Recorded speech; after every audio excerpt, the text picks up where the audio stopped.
Good afternoon, everybody, and welcome.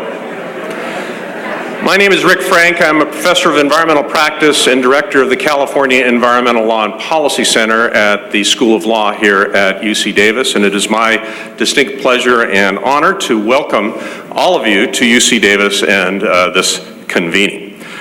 This conference, as you know, commemorates a very important event, the 50th anniversary of the founding and creation of the California Air Resources Board. This conference has had a long gestation period, as most conferences of this type do. It's a product of a most rewarding and productive three-way partnership between my center and the School of Law on the one hand, UC Davis's Institute of Transportation Studies, and last but certainly not least, the California Air Resources Board.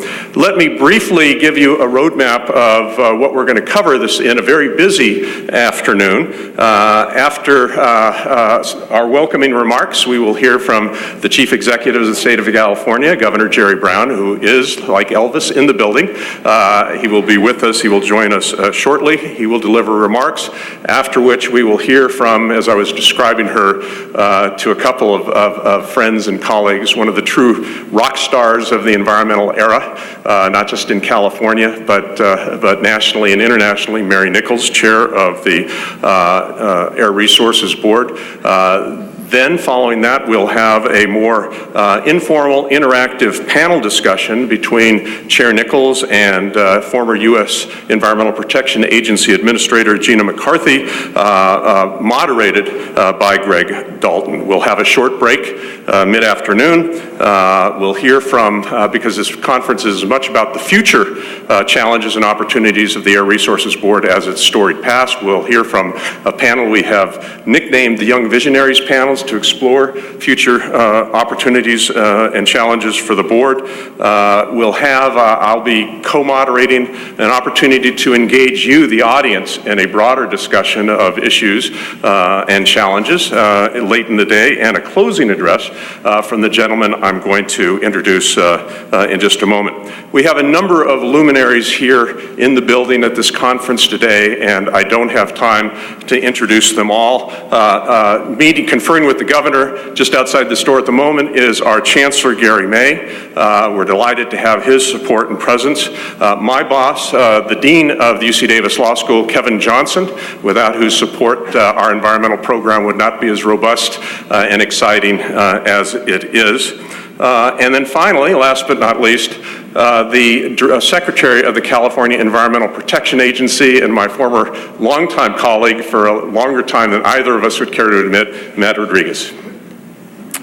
A couple of logistical details. Bathrooms are down the hall to your left. There's a set partway down the hall, another set of bathrooms at the top of the stairs at the second floor of the building. Those of you who need or want internet access, you can get the code from the registration desk. I will have the opportunity to introduce our next speaker in more appropriate detail later on, but for now, let me introduce and turn over the podium to Dan Sperling, my faculty colleague, friend, and co-host of this august gathering. Dan?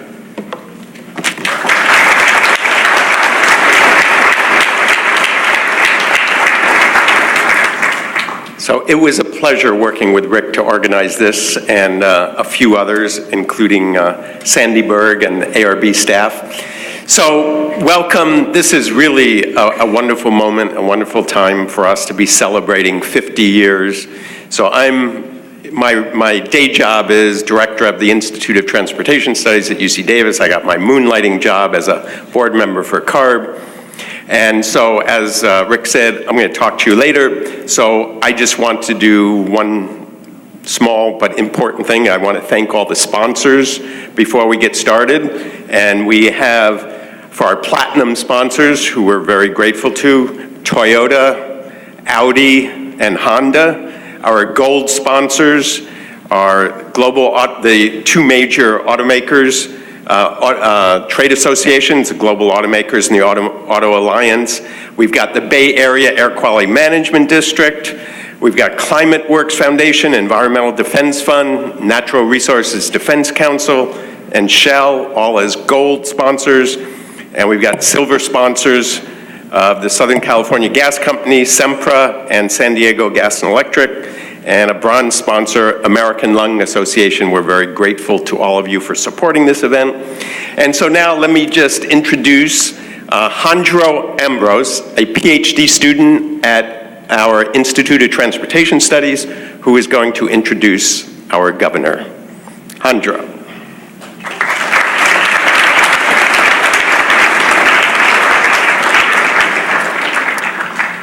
Hi. It's my honor to introduce our first speaker today, who is simultaneously the longest serving and youngest governor elected in our state's history, and I believe the youngest Brown ever elected to the governorship as well. He actually has been helping to guide the ARB for over almost a third of its history. And in that capacity, he has had the foresight to appoint Mary Nichols not once, twice, but 3 times to chair the Air Resources Board.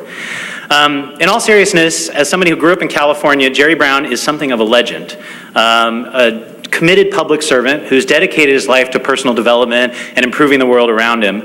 A Jesuit Buddhist political ninja, if you will. And more recently, he's also become a critical bulwark against a constant stream of vitriol and regressive politics. I also really admire Governor Brown for his committed leadership to one of the most pressing environmental issues of our time, climate change.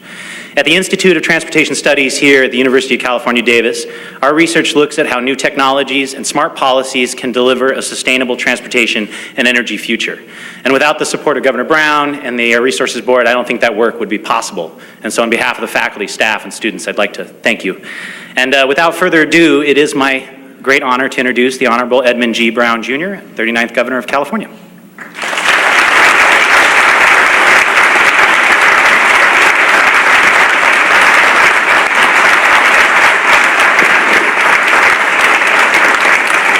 Thank you, and it's a real pleasure to be here. I always like to go to events that aren't too far from the Capitol. Get there and return rather quickly. This is an important event as we look back over 50 years of the Air Resources Board. I think there are a number of lessons that we can reflect on, and some of those lessons will be dealt with as the program goes on in greater detail.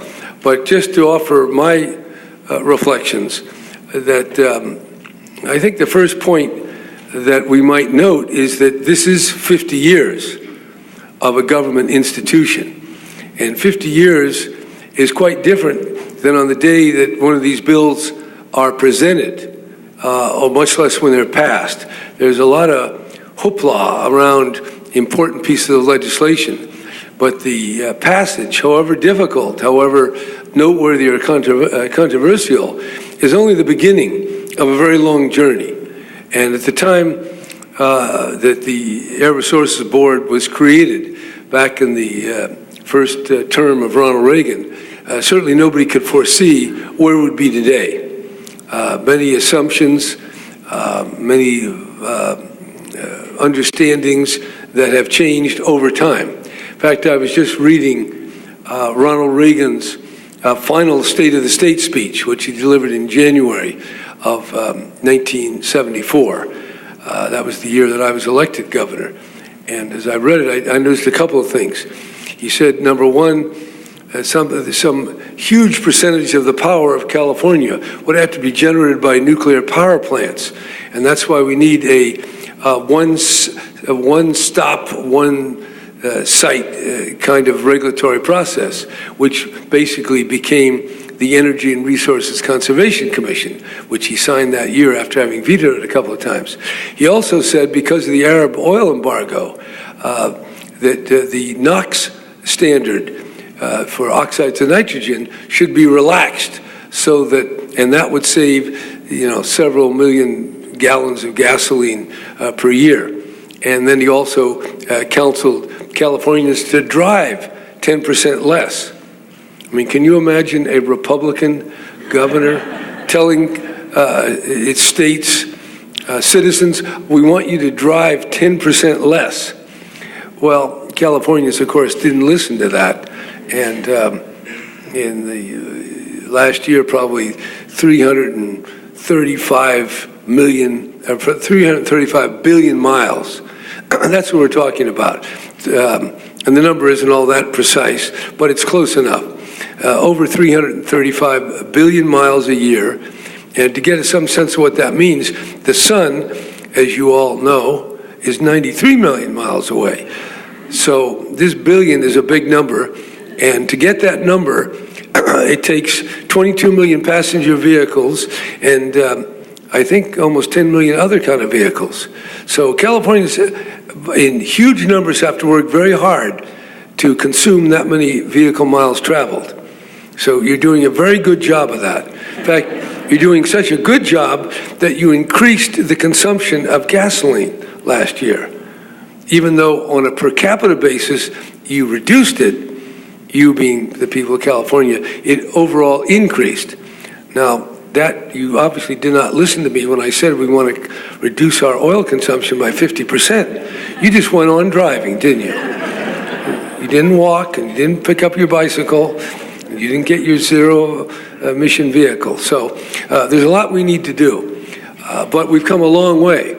And in terms of the Air Resources Board, it's well to see where we were, where we are, and where we're going.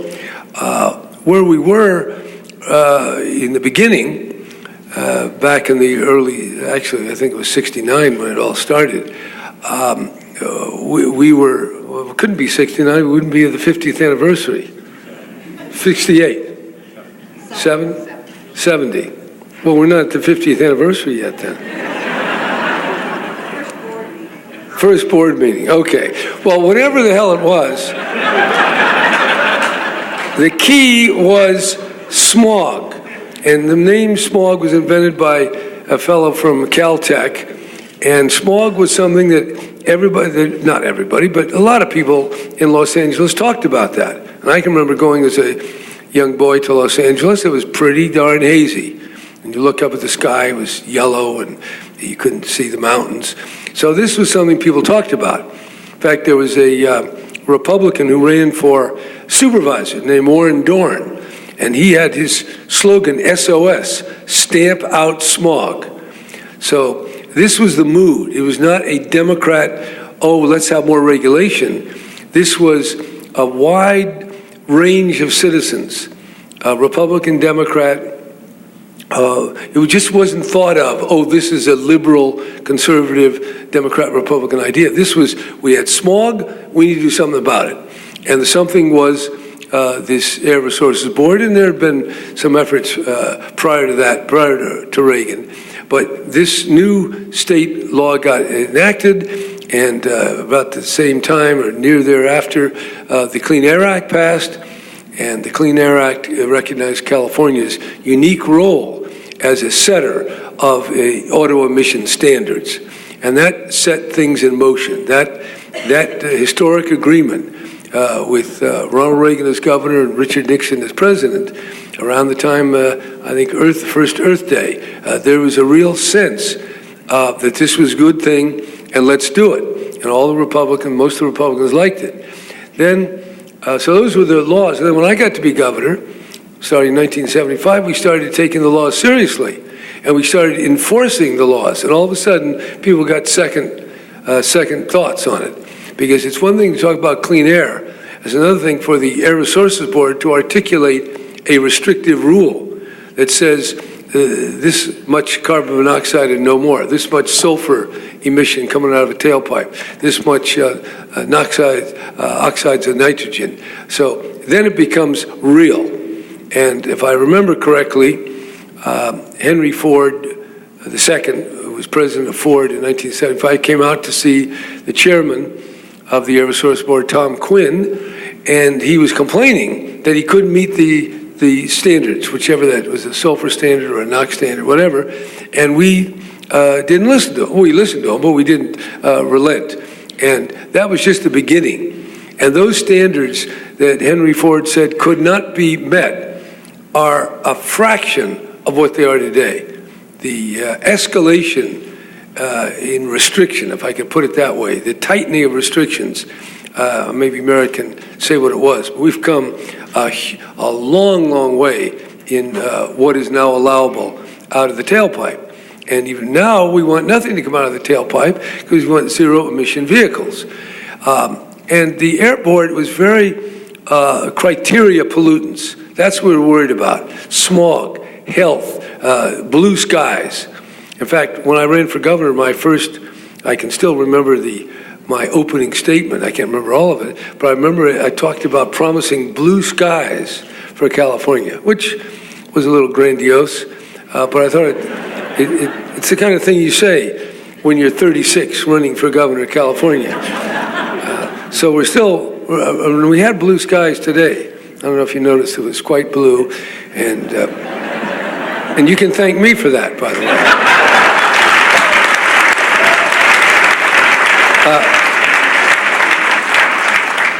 So anyway, it was all about this air pollution. And it gets pretty gnarly when you get into the different vehicles. And I remember someone wanting to put a cogeneration plant in Sacramento, and the Air Board was stopping them because of I think it was NOx emissions. And so there's been a lot of issues between energy, all this waste energy plants and what they did in emissions. So we've come a long way, and it's never easy to say no. Politics is about saying yes. You hand out money. You do favors. But the ARB is not in the business of doing favors, except some of the subsidies that are being given out. But it's a lot of, no, you can't do that. No, spend more money on your machines. And that's not easy. We like a lot of yeses, and we try to balance that out. But anyway, so the board has had a lot more power. It's unique among the 50 states. And the fact that it's been around for 50 years and you have some of the same people is really important. And how do I know that's important? Because I've been around that long. I wasn't quite, I think I announced, I know you're not interested, but I'll tell you. My first candidacy I announced on January 31st, 1968. Which was pretty close to the creation of the Air Board. But I was running for the Community College Board in Los Angeles. And I remember that because I recently came across the press clipping, which I have on my desk. So I was trying to compare 68, could I go 50 years myself? I don't think I'll make it, I'll come close. Because I didn't get into office till 69. Anyway, the Air Board really benefits from institutional memory. Lawyers, scientists, engineers, people who work on regulation. This is not something you learn overnight. And we want all these other countries and other states to do things, but it does take time on task to master the facts, the technology, the science, the economics, and all of that. And so you have this interaction between this expert government agency and all the different private businesses, oil companies, gas companies, automobile, bus, truck, and all the rest. So that's been the work of 50 years. Now, the second point I want to make, besides the institutional capacity that has grown, is that it's no longer a pollutant or a series of pollutants. We're looking now at the ecology, the overall relationship between human beings and their artifacts and the rest of nature. other species, other animals, water, trees, soil, air, wind patterns. And so we have to, now we're dealing with greenhouse gases. We're dealing with human habitation and its impact on the planet. And the Air Board, to continuously grow in its reach, pretty soon it gets to be the all-powerful czar. So that's a little troublesome. All power to the Air Resources Board. That's what they used to say in Russia, all power to the Soviet. But I don't want to compare that to the ARB. But there's a paradox, because you got to have some power. If you just tell companies, oh, by the way, would you please reduce your pollutants? That's not going to work. You need an enforceable regulation based on law, but they can't have a legislative enactment every year, so you need a regulatory process that is more flexible, that is more nuanced, and that's what we've got. And we're not dealing with just a few criteria pollutants. We're dealing with the entire chemical composition of the environment, of the atmosphere, and we're trying to affect it in a benign way. That's a very ambitious undertaking. And yet that's what we're doing. And we're making a lot of progress. We got a long ways to go between generating 440 million tons of greenhouse gases and zero. And many scientists say we have to go not only get to zero before 2050, we've got to start extracting a significant amount of carbon from the atmosphere if we're going to really avoid the worst climate disasters. So we got a big challenge in terms of climate change. We have a big challenge in terms of the economic transformation, in terms of technological research and innovation and commercialization, whether it be batteries or lightweight materials. And then, of course, we have even more challenges, because if we have forest fires at the magnitude we had last year, then that generates more greenhouse gases than we actually save over a period of years. So this is not one thing. Stop this particular activity. No, this is a multi-dimensional challenge that requires a very comprehensive and sophisticated response. And it requires not only a regulator and all the expertise that the regulators can muster, but also collaboration with academia, with R&D in the companies, and many, many different companies. Battery, automobile, train, transit, bicycle, land use, forestry, soil, health, all sorts of things. So that's why this is so big. And the ARB doesn't have all the jurisdiction. It has a piece of it, a very big piece of the pie. But it's come a long way. No one ever envisioned, certainly not Ronald Reagan when he signed the bill, and certainly not Richard Nixon when he signed the Clean Air Act, giving California the special prerogative to make its own air regulations and make its own emission restrictions. That was not even conceivable. So where we'll be in another 30 or 40 years is also difficult to conceive. But we know if we're going to avoid real disasters on a continuing basis, we have to get to zero emission. Zero emission, and then we have to go beyond and get to negative emissions, which is sequestration and extraction. Big challenge. Don't know how to get there, but it's worthy of your effort. In your lifetime, we got to be there. The lifetime of many people in this room. So that's a lot to work for. And those who want to get into this line of endeavor, nothing is more important. What we saw in Santa Rosa and Napa, what we saw in Santa Barbara, we don't try to say what precise part of the causation came from climate change. But we do know that climate change is occurring, the temperature is rising, and that droughts are more frequent, and the moisture is diminishing. For a week, it was a humidity of 5%. The kind of things we saw, the fires followed by the slides, that could become a very regular, recurring set of events And when that happens, you see the trouble just cleaning up Highway 101. So we're talking about real stuff, real problems. To stay on the course that we're on, which is inadequate, we're going to have those problems, and it's going to affect the economy and the well-being of California and even the state of our governance. So this is an existential threat, not only to our health, not only to our economy, but to our whole democratic system. Because on the course we're on now, we're not going to make 2 degrees. And we don't make 2 degrees, it can easily slip to 3 or 4 degrees. And what that all means, and the different interactions, the nonlinear consequences, we don't know. Most of the models talk about a 50% probability if greenhouse emissions are at a certain level in 2050. They don't talk about the outlier. What 50% probability, if you look at 5 or 10% probability, things look a lot worse. So we have sufficient evidence to take real steps. That means you got to invest real money. You have to be willing to embark upon real regulatory frameworks. We have to spread this in a way to other states and other countries, and we don't have a lot of time.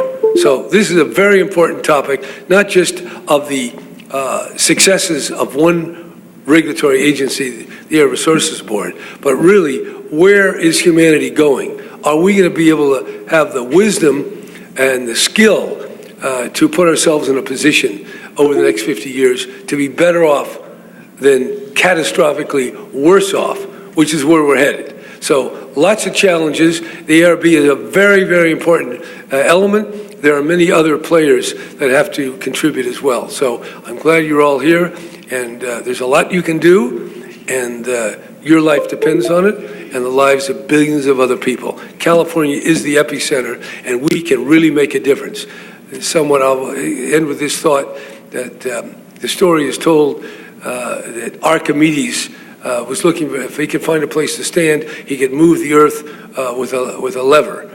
Well, maybe we're right here in California, but we need to find the lever. And that is the Air Resources Board in one sense, but we need a few more levers to really get the job done. Thank you very much.